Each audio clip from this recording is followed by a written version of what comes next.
Glenn Hobbs was initiated into a satanic coven as a child by his grandfather and continued participating for many years. I recently asked Glenn about his involvement and the importance of Halloween to the occultist. Well, my involvement in satanic worship was, I was involved in it as a child. Of course, I was a generational Satanist, what they call a generational Satanist, and what that means is that my family was involved in it and their family before them. Now, my earliest rememberings of Halloween and some of the things that were involved was, it was a very dark time for me as a child. It was something that I didn't enjoy. Glenn, could you tell us about your involvement in any rituals at Halloween as a child? There was another little girl that was involved in the occult with me, and her name was Becky. Now, Becky was a different type of child. She was blessed to be a sacrifice. I was being blessed to be a high priest, where she was being blessed and born into the coven there to be a sacrifice. Now, we were in a ritual where we were married together. It was a marriage to the beast, and me and the little girl were married together, and there was a lot of sexual abuse that took place and a lot of blood that was spilt over us, joining us together. When do Halloween rituals actually begin, and what is the ultimate purpose of Halloween? Well, the ritual that I remember the most clearly began about the end of September. Me and the little girl, the one I mentioned named Becky, the abuse was very concentrated at that time. We were taken into several rooms where our clothing was removed. We spent the next couple of weeks in a kind of a shack where a lot of rituals went on, where a lot of animals were killed. They summoned Lucifer and his spirit to come and possess me, and so that I would be blessed to take over the position of the high priest at a certain point in time. Now, Halloween night, they had again put me and the little girl in the back of this van, and we again drove off, which seemed like for a long time. We were drugged once again, and we finally came to this stop. They took the little girl out and they left me in the van. I could hear a lot of commotion that was going on outside. People that were screaming and yelling, and this low murmuring and a moaning noise that was going on, like some kind of a low chanting noise that was going on. So I knew in my mind there was some type of a ritual going on, because I'd heard that many times before. You know, it was real common to see people fall on the ground and convulse and go into convulsions during rituals and stuff with the demonic presence that were around. And finally, a woman came to the back of the van and she said, "It's time to go." And she brought me out of the van, and I could see that there was just a lot of people around. Some were dressed in dark brownish kind of robes with hoods over them. They took me up and they led me up to this stone altar. And I remember I saw the little girl, and she was on the altar.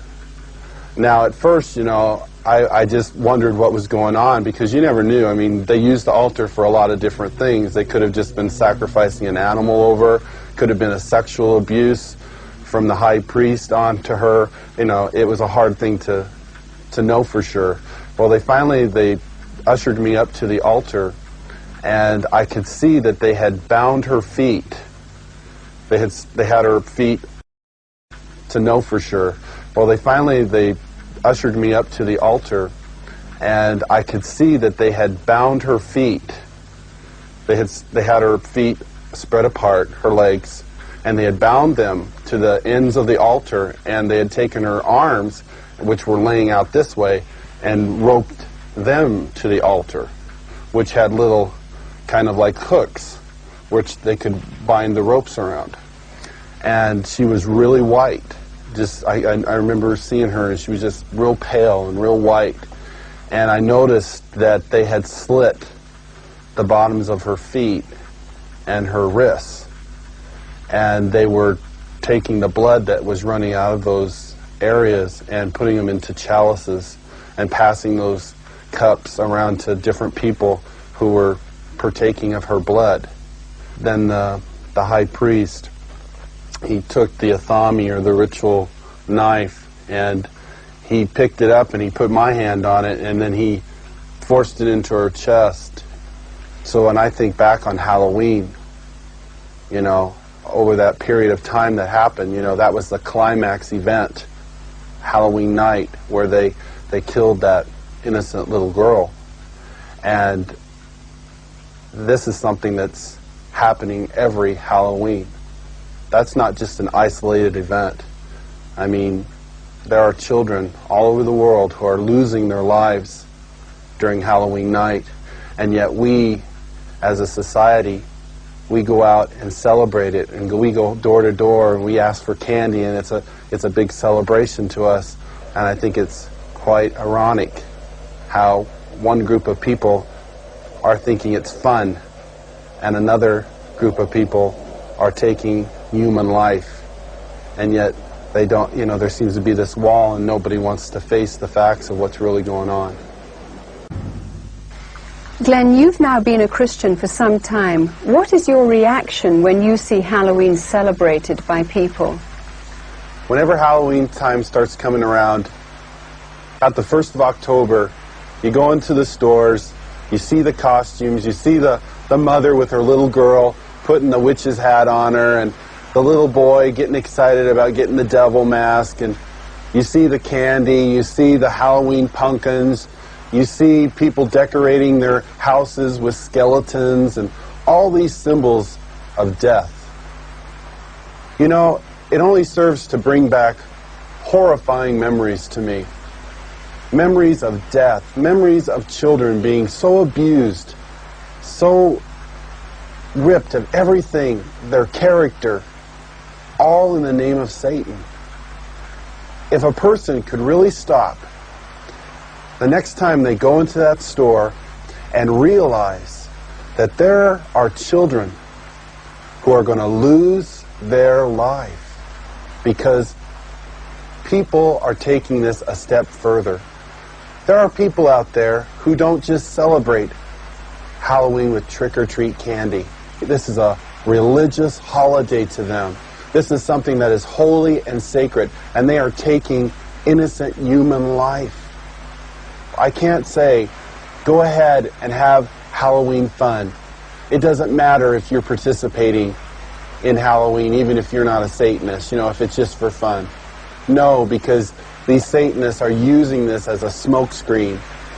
Glenn, you said that Halloween is a religion of Satan.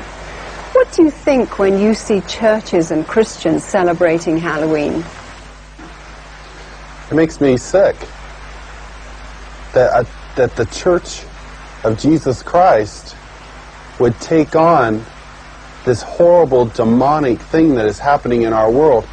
Christians should be the ones who are standing up against this.